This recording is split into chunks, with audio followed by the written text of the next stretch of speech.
to the Kamado Show. I'm Brandon. And I'm Coley. We are the brother-sister anime duo, and not in a love you like a brother-sister kind of way, but as in, go ask our mom, she's the same person.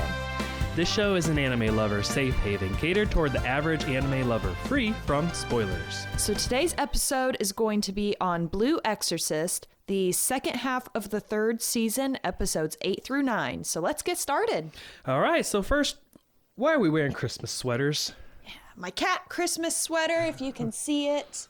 Got lights on it. I love it. Yeah, the lights. And if you're listening to audio only, we're wearing Christmas sweaters, and she's got little Christmas lights that are actually turned on her sweater. Yes, very festive.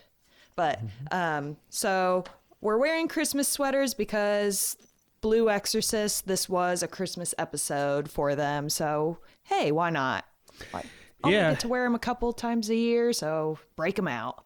Yeah, and it's funny. It's called the Christmas episode, but really the Christmas party really was sort of irrelevant to the information that we got during this episode, particularly the first 30 seconds, minute. And we were talking before we recorded. I was trying to watch this while I worked out, which is a lot of times how I watch anime, is when I'm doing other things. In this case, I like, no. I had to pause it. I'm going to have to sit here and take notes. There's so much stuff that Lightning gives us in this first 30 seconds, really kind of minute of the episode. Oh, yeah. I kept having to stop and rewatch those first 2 minutes of the episode because he just gave out so much information.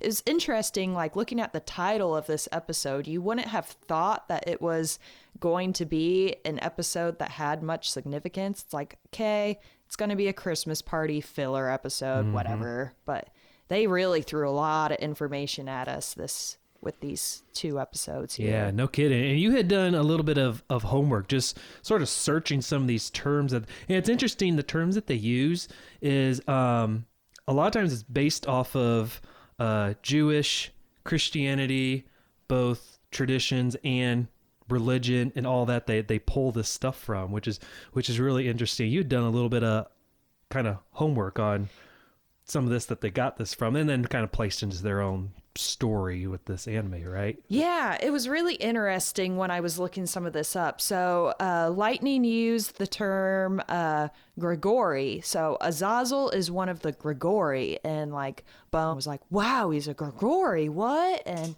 like, well, what does that mean? So I looked up what a Grigori means, so the rest of y'all don't have to. I did the research. I'm glad. I didn't know that either. I was wondering that too. But sorry, interrupting you. Go ahead. No, but a Grigori is another name for a fallen angel. So when I looked it up, they were referred to as fallen angels. So according to the Book of Enoch, Grigori were sent to Earth to protect humans, but they developed a lust for human women and seduced them. And then they produced these offspring with these unions, and they produced giants who actually threatened humanity, which isn't the case in Blue Exorcist's version. Like, they're supposed to be part of the good guys, but the giants are then called Nephilim. So like, would Goliath, as in David and Goliath be a Nephilim then? Because he would have been very far descended down by the time. Oh, yeah. Well, because he is a giant, but is that... He was. Yeah, that, you're probably right. Yeah, I mean, it probably depends on what version you're reading, but yeah, you could probably argue that point. Okay. But yeah, so Nephilim, according to the Book of Enoch and some other sources, when I looked it up, Nephilim normally like weren't fans of humanity and were like kind of revered as a bad thing. But in Blue Exorcist, they seem to be the good guys, and they actually formed the order in Blue Exorcist. So it was really interesting. But then also Grigori in Greek also means watchful or vigilant. Interesting. Okay. Yeah, so there's your fun few facts that you can pull out at parties. Okay. Cool. Yeah, well, yeah, very interesting if that type of stuff ever comes up. Now, we have Azazel now, right? So they kind of go through the the emperors and who was on humanity's side. Azazel is one of them on humanity's side. He's the one we kind of focus on this episode. And actually, I should kind of circle back to our last podcast episode. I did say something about him, and I think we were thinking he was going to be a bad guy. Yeah, I don't remember exactly what I was saying about him, but I think I'm fairly certain I was off. But now we know, like, we have Azazel, and I kind of, all we saw was just some papers on him in the last episode. That was really just kind of me guessing. But anyway, now we have a lot. Although I was pretty proud of myself for catching whatever was on that paper. I'm like, I think something's going to happen with this person next, even though they only showed a quick thing just of it. Sure enough, now here him. This whole episode is kind of more so telling us a little bit about him. So what do we know about Azazel? He's able to communicate with lightning a little bit, or lightning was able to communicate with him, right? When they first met, lightning was still able to communicate with him, but now after more time has passed, like the crystallization has set in and he's no longer able to speak or move. But lightning thinks that he can maybe still speak to him, but he's just not going to get a response because he's just been decaying so rapidly. And he kind of suspects that Section 13 came in and stole samples from him in order to produce their clones, which he didn't seem like he was stating it as a fact. He's like, did they come in and do that? But when we looked at the flashback, that kind of seemed to be like what was going on in Section 13, because they had Azazel clones there. Yeah. Do you think the Illuminati came in and took samples, or I guess Section 13? Oh, I was thinking more Section 13, but the Illuminati as well. That's a good question. I thought he was talking more like Section 13, kind of focused on that. Yeah, Illuminati technically aren't the same as what Section 13 are, but a lot of people who were a part of Section 13 also had some business with the Illuminati. Okay. So I guess that's kind of my thinking. So that tells us a little about Azazel. I want to also, they revealed some useful information here as well as characters that we're eventually might see. I don't know, maybe we'll see all these what are they called? The emperors called the Soul. Yeah. I think eventually we might see 3 of them. I wonder if we'll see them come sort of incarnate as characters again. Maybe they like take on a body. So who do we have? They reveal 3 of these, right? These, aside from the Baal and Gehenna, as he explains, they're separate beings of emperors, and these are called the Soul. So we have 3 of these guys, right? Yeah. Good luck pronouncing them. That's why I tossed it to you. Yeah. So of course we've already discussed Azazel. Then we have the Emperor of Creation, who is Shemihaza. Yes. Good job. These are some tricky names, so forgive me if I'm not more to go. 100%. More to go. We're 2 for 2 so far. And then the last one, who we haven't discussed yet, is the Emperor of Nothingness, and that is Armumahel. Okay.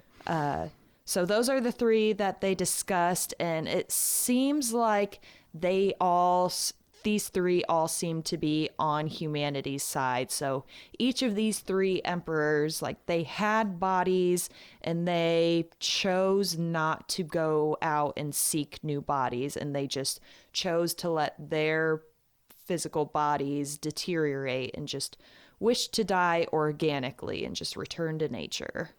Okay. And you sort of covered a little bit, and then he continues on. We sort of covered this a little. Well, you sort of covered this on sort of your like side research that you did on Nephilim. But it was cool that they kind of matched up. Yeah, there. yeah. So Lightning continues on then to explain basically what followed after, after them. They had descendants called Nephilim. So the descendants who were called Nephilim, does that mean that each of these emperors were also Grigori, or is it only Azazel who was a Grigori? Was one thing that I was thinking about, because he specifically like went in about Azazel being a Grigori, but he didn't really specify anything about the other two emperors. So are those two also Grigori, or That is a very good question. I assumed yes, but maybe not. Maybe we'll I don't find know. out as That's a the very good season question. progresses. Yeah, that's a very good question. So much information really just so much information released now, and then of course now that this many more questions. Yeah, so in one of our previous episodes, when they first decided to move up the Exorcist exams, we had posed the question, all right, do we think all of our X-Wire students, are they all going to take and pass the exam? And I think we had come to the conclusion, yep, they're all going to take it. They're all going to pass. It's going to be happy-go-lucky. People might die, but everything's going to be happy and work out for our main crew. Extras might die, but the the main ones. But we were wrong, right? We were wrong. Unless we're wrong again, maybe, There might still be a twist. It hasn't happened yet, but Shiemi submitted her form that she is not going to take the Exorcist exam. She's not going to become an exorcist, and she's basically like dropping out of the cram school. just gonna do regular school, right? Just Yes. like a regular. Just regular high school. So she said, I'll still be at the school, and I still want to be friends with you guys, but I'm not going to be in the cram school. And it threw all the other students off, because they're like, within 24 hours, you completely changed your mind. Like, what happened? You were so set on becoming an exorcist, and you were going to like work on convincing your mom. What did your mom say to you to like change your mind? And this is why I wonder what's going on, or why, maybe in this case, because it seemed like the love triangle with her, Rin, Yukio, they had this love triangle. It seems like that's something you would want to keep for a while. So I can't imagine them taking her out of the picture. This is why I also was wondering, are we wrong a second time? And maybe she will end up coming back once we figure out why she said or did this. I don't know. There's just some questions that I have. And Yeah, so currently her plan is basically just to take over the shop for her mom. But I'm wondering, like, what would you guess is her reason why she's dropping out? If you had to just make a guess, what's your theory on why she's quitting? I really don't have anything. So you kind of asked the question that I was also wondering. This is why I think she's going to somehow come back. I really don't know. I had a couple of different theories on what I thought could be some plausible reasons that would make sense. So we've never seen Shiemi's dad in the picture. Like, is there something that Shiemi's mom brought up about her father? Like, oh, your dad is an exorcist, and like these terrible things happen to your dad, or something like that? Is it something like family related? Or does Shiemi's mom have some sort of contract, like with kind of our other contracts? What were those contracts called? The Mori, what was that called again? The Morianeth? Oh, the Moranoth contracts. The Moranoth, yeah, that's right. So does she have a contract similar to those Moranoth contracts that like she needs to pass down to her daughter? Kind of like what Shura had. She had a contract on her where her descendants would take over her contract. That's Is not it a bad something idea. like that? Yeah. Is that something that's going on? That's a pretty solid guess. Yep. So that's going to be my theory. We'll see moving forward. All right, so moving ahead, we had discoveries with the Section 13 investigation, and specifically, we find out a little bit about Shiro, right? Which is Yukio and Rin's dad. What did we find out about him? This was very interesting. This guy just keeps making comebacks. He just keeps popping up. Yeah, so yeah. when Bone is looking through all of like the research books, he sees a much younger Shiro in the book, and he seems to have been a patient when he was significantly younger. And Bone is now thinking, is he a clone of Azazel? Like, what is happening here? Which would perhaps answer a question earlier about Section 13 taking samples. It's like, well, yeah, probably, So it seems to be the case, but I don't know if this is confirmed or not, because this is just him asking a question, right? Yeah. Okay. Yeah. So he's kind of suspecting that Yukio and Rin have ties to Azazel's Nephilim, Azazel's descendants. Okay. Which could be interesting. And then they also, Bon had noticed a Goro number 5 records were missing. So then Bone suspected that the number 5 records to potentially be Satan. Okay.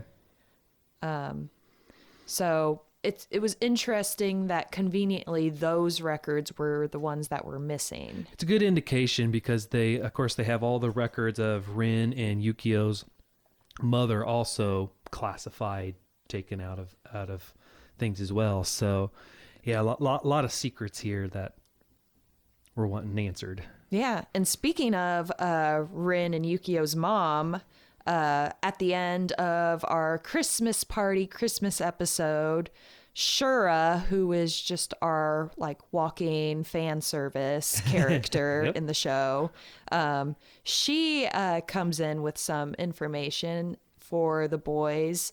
Said, "All right, well, here's your Christmas present, guys. I'm gonna tell you about your mom. I met your mom." Was this just me, or was this kind of crappy that she never told them about this, or was Right? Why did she wait? This, yeah, why did she wait so long? Like, she's been around these kids for now 16 years. The boys just turned 16. She's like, "Oh yeah, by the way, this is what I know about your mom." Yeah. I guess it is kind of some dark secrets if it's involving Satan, and maybe she thought she'd hold off till they were 16, maybe. I don't know. I still kind of. It didn't really involve Satan, the stuff that she talked about, though. That's true. Yeah, just their mom, and and they're already knees deep in all this type of stuff anyway. I don't know. I was like, why'd you wait till now to bring this up? Seemed slightly cruel, but like, of course, as we discovered, like, Yukio is just all about it, and Rin is like, okay, cool, whatever, don't really care. But I guess we found out 18 years ago, after Shiro had rescued Shura went straight to Yuri because he's like, what do I do with this dirty little girl? Yeah. Like, help me. I need a woman's touch here to help me figure out what I'm supposed to do with this little girl. So Shiro takes Shura to Yuri, and Yuri Agen. she gives her a bath, gets her cleaned up and fed. So Shura is just kind of telling this story that, yep, your mother was a beautiful, kind woman, and she looked a lot like Yukio. She had moles and just kind of looked like Yukio. And Rin's eyes, I think exactly as how she said it. But yeah, so Yukio becomes just obsessed with learning more. Always been like this, wanted to know more. Rin doesn't care. So let me ask you, if you were, well, actually, let me back up before I get into the audience, viewer question, whatever. According to the order, Yuri Agen was the apostate who bore Satan's sons, which that's about all they know. The rest, all the other info regarding her was classified or destroyed. Again, kind of like some of those tests where they think that was Satan. So anything related to that seems to be classified, destroyed, withheld, whatever. Okay, so anyway, question. So if you were adopted, would you want to know more about your birth parents, like Yukio? Or would you be more like Rin and meh? Honestly, want to. like, I can understand both sides. Like, from a medical standpoint, like, it would be good to know kind of details about your birth parents and kind of what their history might be, at least from a medical standpoint. But, like, if I felt like I have loving parents now who raised me and took care of me, like, I don't think I'd really care to know much about my birth parents, like having loving parents who raised and took care of me. I don't think I'd have much interest. Yeah, but what about everything you? need then, right? Yeah, like the people who raised me are my parents. Yep. Yeah, very good. do you Yeah, think? I'd want to know. You'd Yeah, want to know? Yeah, give me all the information. I'll do it, interpret it how I want. Yeah. Yeah. Okay. I mean, hey, knowledge is power. I'm Team Yukio, you're Team Rin. Team Rin. All right. Let me circle back to our question though. I really want to hear from the audience. What do you guys think about our question? Would you want to know? Would you not? Oh, that's right. Where are you guys at? Yeah, just Yeah. at the Kamado show. Yeah. If you were adopted, would you want to know your information about your birth parents or not? Do you care or not? Yeah. Yeah. And maybe some viewers are and have I'm sure there are. And Tell then us your had to story. actually, consider that in real life, which is just, interesting about anime is like it connects to people in real life, even though it's, whatever the story is, there's still components to it that, we relate then in real life. So, yeah. Yeah. It's interesting how anime can just kind of connect with you that way. Just power of friendship, power of family, Anyways, but so Yukio is kind of acting kind of crazy during this wedding. So he kind of overhears Bon on the phone with Lightning. So then he just kind of has an outburst with Bone and holds a gun up to him. Very, very uncharacteristic for kind of this calm, self-controlled guy that we've seen mostly up until recently, where he just kind of seems to be spiraling out of control. But then he comes to his senses. He's like, yeah, never mind. Like, Forget this happened. He held a gun to him and is like, tell me what you know. And like, oh man, like that would freak anybody out. So Bon is just kind of like, what the heck is wrong with you? And then we kind of see Shima peek his head around the corner like the spy that he is. Like, thought I told you to talk to somebody about what's going on with you. I don't know where things are going with Yukio. Do you have any ideas what's going to happen to him, if he's going to sort of bounce back from this, or just really continue going down this dark path? I just think he's going straight for the deep dark path. Hit rock bottom. I think whatever they were worried was gonna happen to Rin, I think is actually gonna be Yukio now. I think so too. I think that's the twist this is gonna take. I think he's gonna turn to the Illuminati, and like he's gonna end up joining forces with the Illuminati, and they're gonna use him somehow, whether they use him as a vessel for Lucifer, maybe, like, because he has some of Satan's blood in him as well, right? Yeah, that's very interesting. Where they'll take things with that. But yeah, I think he's gonna get involved in more and more dark stuff as things go along here. I think things are gonna get pretty hairy for him here, and hopefully Rin will be able to save him and like turn him back to the good side. Yeah, I think Rin and I think Shiami, those two, I think might be his. Probably be the two that have to pull him back, I think. And then maybe they'll do like the whole thing where all the friends are there also. But I Power suspect, of friendship. Yeah, kind of get some, not Yukio, but Yu-Gi-Oh kind of power of friendship things thrown in there. God, Heart of the Cards. Yeah, another theme in that show. But Man. Yeah. Well, let's move on. So we have Lightning. He goes and pays Dr. Dragulescu, Yeah, I think. Dragulescu. I said that right. He pays. Say it really fast so we don't realize it. Yeah, so he pays that doctor a visit, and like first thing he was really, really slick and sneaky about this. So he like called up the doctor's staff and is like, "Hey, I just wanted to check to see what the doctor's schedule is going to be like for New Year's with the holiday. Like, is he going to be around?" And so the staff, like, rule number 1 in staffing, like, you never disclose that kind of information just to anyone. But I guess maybe he's the arch knight. Yeah, so. he's got some probably clearance that he can ask that type of stuff, perhaps. Yeah. So they tell him, yeah, he's going to be in. So Lightning shows up, goes, "Happy New Year," and he immediately just decks him in the face. Yeah, well, what was about to come next was even worse, but apparently he got some kind of information that he needed. Like he said, I'm also known as the Torturer. Yeah. Which they've talked about before in past episodes. We've seen him rough people up before and like draw some blood on some people. But we found out that the doctor was the director of Section 13.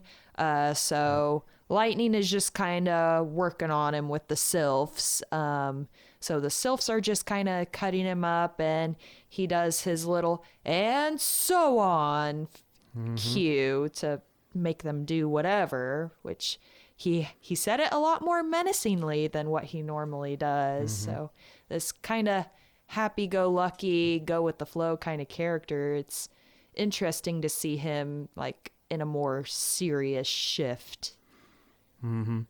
Yeah, and I mean, there seems to be some kind of indication. I think, what does he ask him again? He asked him if he has connections to the Illuminati, right? Yeah. So we're kind of getting back to them again. So it's not less focus on the emperors and Nephilim, and now we're back to a little more of the Illuminati, focused on that organization as a whole.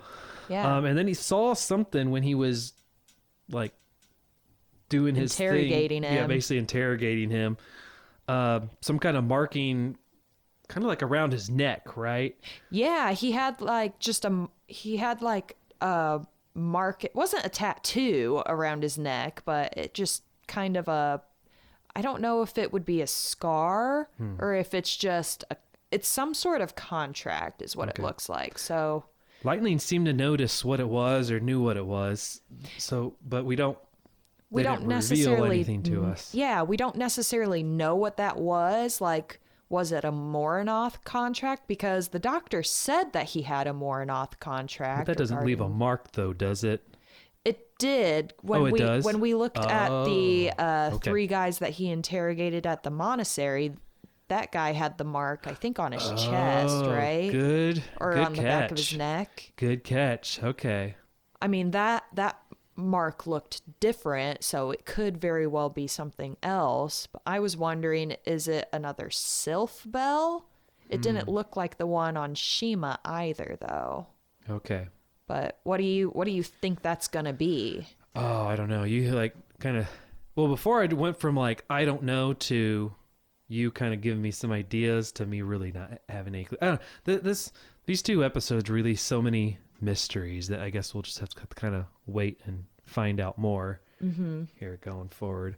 But so that catches us up pretty much everything on these last 2 episodes, right? Yeah, lots of information to unpack on these 2 episodes. And again, these are the last 2 episodes that are released at the time of this recording. So if, there's going to be more released by the time this podcast episode releases. So if you're watching it, Blue Exorcist along kind of about the same time as us, then, you're just experiencing this along with us. Otherwise, just enjoying some good chat, some good talk about the anime. We'll see what predictions we might be correct on and what we might be, way, way off.